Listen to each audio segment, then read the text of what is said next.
بینندگان عزیز، این زمان برنامه بزم شعر در جریان است و ما میبینیم که پیشوای ملت نیز به سیر گل لاله آمدند و این دیدار تصادفی برای تهیهگران برنامه و اشتراکچیان برنامه بسیار دیدار خوش و خاطرمان خواهد بود.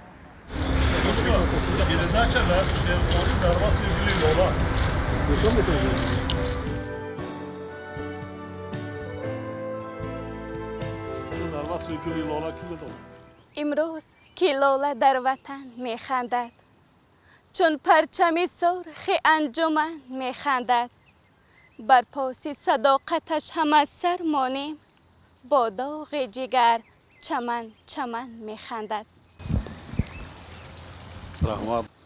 در کوه نشستیم که با لاله نشینیم، با داغ دلان الفت خون جگران بود.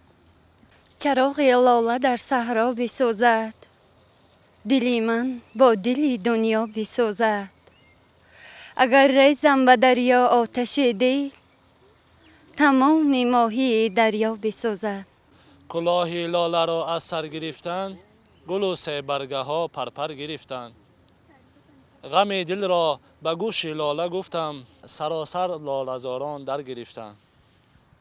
نگیرد لاله و گل رنگ و بویم، درون سینه ام مرد آرزویم. غمی پنهان به حرف اندر نغنجد، اگر غنجد چی گویم با کی گویم. دلم خواهد نگاری لاله آغوش، دو چشمانی پرخماری لاله آغوش.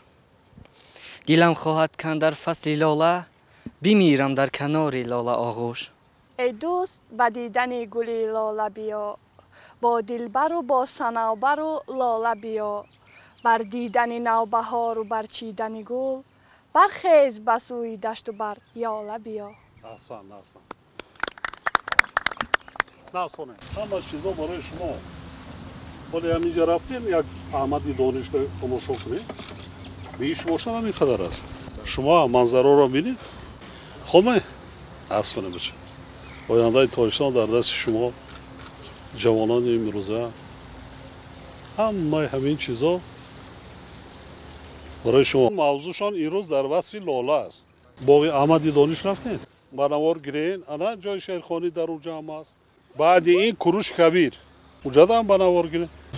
شما خوشبخت‌ترین جوانان خان زنید.